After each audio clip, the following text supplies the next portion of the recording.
नमस्कार दोस्तों। कैसे हैं आप सभी। आज भी गर्मी है जोधपुर में। काफ़ी दिन में थोड़े बादल थे पर फिर भी है गर्मी अभी। तो चिड़ियों को पानी डाल दे, फिर हम बात करते हैं। आज हम बात करेंगे जो लोग 2 दिन 4 दिन महीने 2 महीने पूजा पाठ करते हैं, या वो सोचते हैं कि भगवान मिल जाएगा या हमारे दुख खत्म हो जाएंगे एक अचानक हमारा पूजा पाठ करने से, या फिर उनके लिए जो 2 दिन पढ़े करके सोचते हैं 92-95% जा जाए, या कंपटीशन की तैयारी 10 दिन करके महीना 2 महीने करके ये सोचते हैं हम वो कंपटीशन क्लियर कर ले। उनको एक सीख देने वाली कहानी भी सुनाऊंगा मैं आपको। तो पहले चिड़ियों को पानी डाल देते हैं, फिर मैं आपको बात करता हूँ आपसे।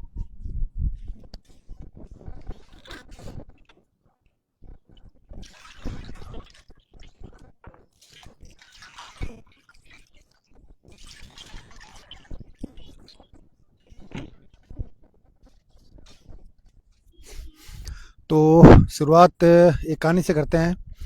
एक समय की बात है। एक राजा थे जो बहुत समझदार थे और खुद को बहुत ज़्यादा समझदार समझते भी थे।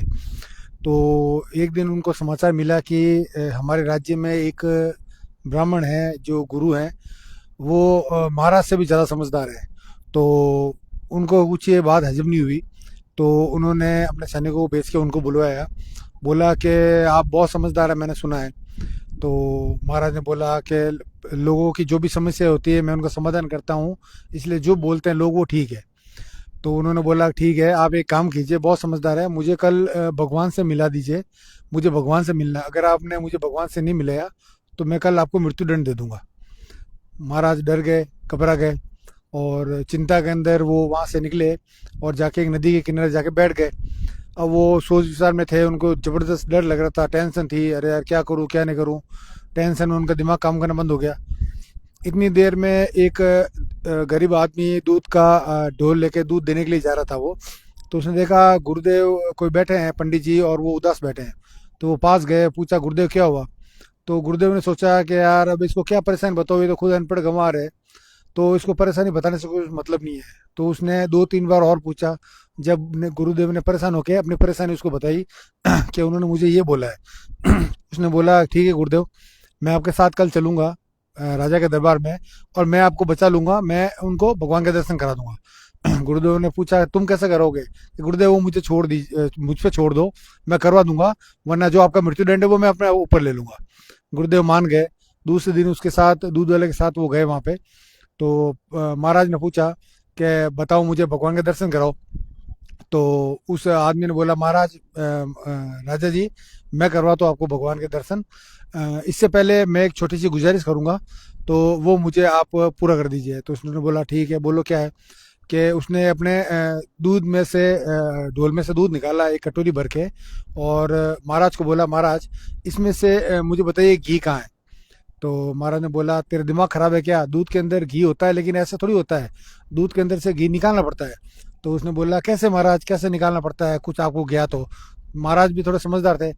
बोला दूध को पहले गर्म किया जाता है, फिर उसको दूध को फाड़ दिया जाता है, उसके बाद में इसमें इसमें से 4-5 बार प्रोसेस होता है, अंत में जाके वो घी का रूप लेता है।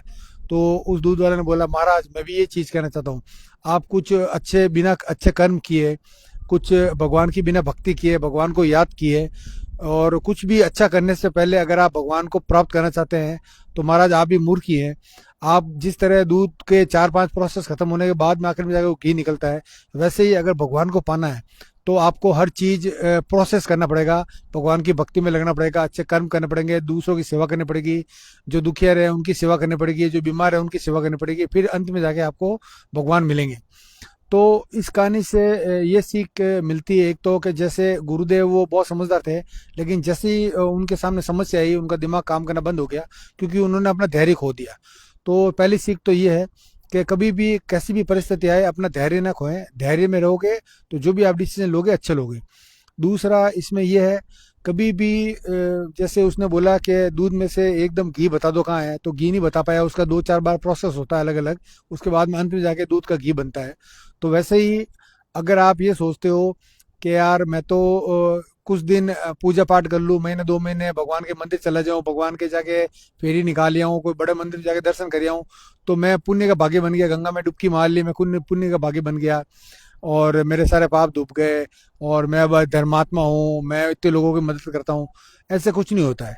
देखो ऐसी बात है, जिस तरह दूध को घी बनने के लिए प्रोसेस की जरूरत होती है, वैसे ही अगर भगवान को पाना है, आप अच्छे कर्म करो, अच्छे चीजें करो, लोगों के साथ अच्छा करो, लोगों की मदद करो और भगवान की भक्ति भाव रखो, तभी आप जाके अंत में जाके भगवान को पा सकते हैं। आपको अंतर ज्ञान तभी होगा। उसी तरह जैसे आप कंपटीशन की तैयारी कर रहे हो, एग्जाम की तैयारी कर रहे हो, तो आप वो प्रोसेस लगातार वो करते रहो, महीने 2 महीने साल भर, तब कहीं जाके उसका अच्छा रिजल्ट निकलेगा जो आप चाहते हो। तो कहने का मतलब ये है, जिंदगी में अगर कुछ भी करना है, कुछ भी अचीव करना है, तो उसको जल्दबाजी में मत करो, उसको एक प्रोसेस के थ्रू करो। प्रोसेस में स्टेप बाय स्टेप, जैसे सीढ़ी चढ़ती है पहली से लेकर 10वीं तक, और फिर 10वीं से लेकर वापस पहले तक आती है, वैसे वैसे जिंदगी का हर चीज का प्रोसेस ही है।